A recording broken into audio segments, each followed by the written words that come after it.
अस्सलाम वालेकुम बंदूरा, मैं हूं सजाद। आप देख रहे हैं सजाद रिव्यूज़। और आज आपको बता दें कि म्यांमार ने खुफिया ऑपरेशन किया है, खुफिया कोशिश की है कॉक्सिस बाज़ार पर कब्ज़ा करने की। और आपको पहले आज का वीडियो जो है, हमारे पास बीडी ट्यूब का वीडियो है, तो कल हमने एक वीडियो देखा था जिसमें म्यांमार जो है वो उसने बांग्लादेश की हदूद की जो है वो खिलाफ वर्जी की थी, उसके वायलेशंस की थी। तो चलें पहले हम आज का जो वीडियो है आपके साथ वो शेयर कर देते हैं और आपको दिखाते हैं आज का वीडियो के क्या हुआ है, सारा सूरत हाल जो है वो क्या है। तो पहले वीडियो प्ले करते हैं जी। দুশ্মনকে আঘাত করার সবচেয়ে উপযুক্ত সময় যখন সে অভ্যন্তরীণভাবে দুর্বল থাকে। আর মিয়ানমার জান্তাও ঠিক এই সময়টাকে কাজে লাগিয়ে কক্সবাজার দখল করার পরিকল্পনা করেছিল। বাংলাদেশ যখন অভ্যন্তরীণ রাজনৈতিক অস্থিরতায় ব্যস্ত, এই সময়টাকেই কাজে লাগাতে চেয়েছিল মিয়ানমার জান্তা সরকার। না, প্রমাণ ছাড়া আমরা কিছুই বলছি না। মিয়ানমার সীমান্তরক্ষী বাহিনীর ৩ সদস্যকে বাংলাদেশে অনুপ্রবেশের দায়ে আটক করে border guard Bangladesh BGB. Myanmar সীমান্ত বাহিনীর ৩ সদস্য জেনে বুঝে বাংলাদেশের সীমান্ত অতিক্রম করেছে। এমন সময় মিয়ানমার জান্তা এই ঘটনা ঘটালো যখন বাংলাদেশ রাজনৈতিক অস্থিরতার মাঝে। স্বাভাবিকভাবেই সন্দেহ কাজ করতেই পারে, কেন মিয়ানমার সীমান্ত বাহিনীর ৩ সদস্য বাংলাদেশের অভ্যন্তরে ঢোকার চেষ্টা করেছে, কেন মিয়ানমারের সীমান্তরক্ষী বাহিনী বাংলাদেশে অবৈধভাবে অনুপ্রবেশ করেছে, অনুপ্রবেশের সময় তাদের কাছ থেকে কি উদ্ধার করা হয়েছে, কেন আমরা বলছি এটি মিয়ানমার জান্তার কক্সবাজার দখলের নতুন এক পরিকল্পনা। আপনার এই প্রশ্নগুলোর উত্তর জানাবো বিডি টিউবের আজকের এই ভিডিওতে।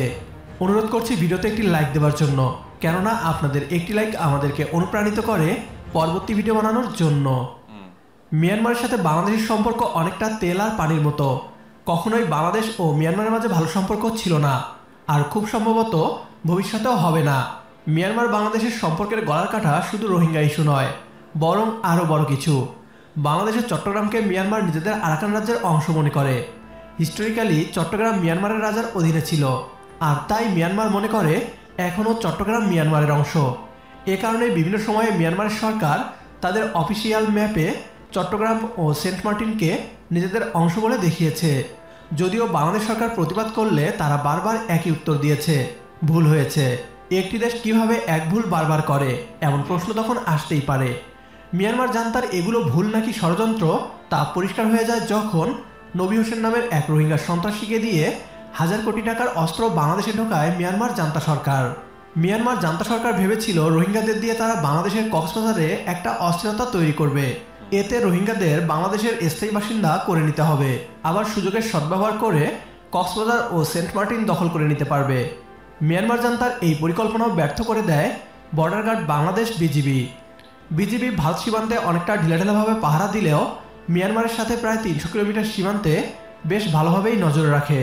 বিজিবিও জানে মিয়ানমার জান্তা যে কোনো সময় বাংলাদেশের বড় কোনো ক্ষতি করতে যে কোনো ধরনের ষড়যন্ত্র করতে পারে। সেই আশঙ্কা যে মিথ্যা নয়, এবার সেটিও প্রমাণিত হলো। আন্তর্জাতিক সীমারেখা অতিক্রম করে বাংলাদেশ সীমান্তে অনুপ্রবেশ করায় মিয়ানমারের সীমান্তরক্ষী বাহিনীর 3 সদস্যকে আটক করেছে বর্ডার গার্ড বাংলাদেশ। গত 28 অক্টোবর শনিবার বাংলাদেশের সীমানার টেকনাফ 2 বিজিবির ঝিমংখালী বিওপির শূন্য লাইন থেকে বাংলাদেশের অভ্যন্তরে অস্ত্র, গুলি, ওয়াকিটকি, মোবাইল সেট ও ইঞ্জিন চালিত একটি কাঠের নৌকাসহ তাদের আটক করা হয়। টেকনাফ 2 বিজিবি ব্যাটালিয়নের অধিনায়ক লেফটেন্যান্ট কর্নেল মোহাম্মদ মহিউদ্দিন আহমেদ ঘটনার সত্যতা নিশ্চিত করেছেন। তবে অনুপ্রবেশকারীদের রিমান্ডে না নিয়ে border guard Bangladesh Myanmar border গার্ডের সাথে পতাকা বৈঠক করে ফেরত দিয়ে দেয়। মিয়ানমার বাংলাদেশ সীমান্ত এমন কোনো জটিল সীমান্ত নয় যে মিয়ানমার সীমান্তরক্ষী বাহিনীর 3 সদস্য বিপুল অস্ত্র আর গোলাবারুদ নিয়ে বাংলাদেশে ভুলে প্রবেশ করবে। বাংলাদেশ মিয়ানমার সীমান্ত নির্দিষ্ট এবং উভয় দেশেরই কঠোর নজরে থাকে। মিয়ানমার তো তাদের সীমান্তে মাইন বিছিয়ে রেখেছে। মিয়ানমার জান্তা সরকার এই সময়ে কক্সবাজারের রোহিঙ্গা সন্ত্রাসীদের দ্বারা বড় কোনো অঘটন ঘটাতে চায়। এই 3 সীমান্ত বাহিনী হয়তো গোলাবারুদ বা ট্রেনিং দিতেই বাংলাদেশে প্রবেশ করেছিল, কিন্তু বিজিবির কঠোর নজরদারিতে তারা ধরা পড়ে। আজকের ভিডিও এ পর্যন্তই। ভিডিও সম্পর্কে আপনার গুরুত্বপূর্ণ মতামত কমেন্ট বক্সে জানিয়ে দিন আমাদের, সেই সাথে ভিডিও শেয়ার করে দেখার সুযোগ।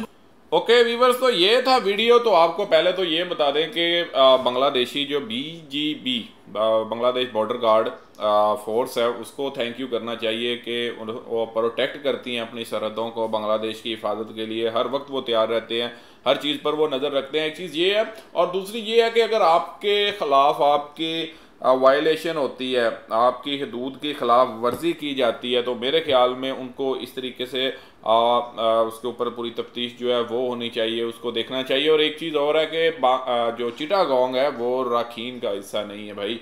राखीन जो है वो चिटागोंग का जो है वो हिस्सा था कभी। अब अगर हम इस चीज़ को देखें तो पीछे अगर हम देखें तो भाई सारी दुनिया देश तो बाद में बने हैं ना। पहले तो सभी एक ही चीज़ थी ना, सारा एक ही वर्ल्ड थी, फिर एक ही ग्लोब था, तो उसके ऊपर फिर आबादी बढ़ना शुरू हुई, फिर मैप जो है वो नक्शे बनते गए दुनिया के ऊपर, और मुख्तलिफ ममालिक जो हैं वो मर्ज़ वजूद में आ गए। तो ये चीज़ें नहीं होती कि ये हमारा हिस्सा था वो हमारा था, हम कहेंगे कि भाई ये वो हमारा था, कल को वो हमें वापस कर दो, ये दे दो, वो दे, ऐसा नहीं होता। आपके पास जो है उसके ऊपर अल्लाह का शुक्र अदा करना चाहिए। और अगर म्यांमार दोबारा ये गलती करता है तो आपको बता दें कि बांग्लादेश फोर्सेस ने जिस तरीके से जवाब दिया, इसी तरीके से भरपूर जवाब जो है वो देना पड़ेगा। बाकी आप इस वीडियो के बारे में क्या देख रहे हैं, कैसे इसको देख रहे हैं, कमेंट जरूर कीजिएगा। अभी दें इजाज़त, मिलते हैं अगले वीडियो में, रखिए बहुत सारा ख्याल, गुड बाय, अल्लाह हाफिज़, सुस्तो थाकून, भालो थाकून।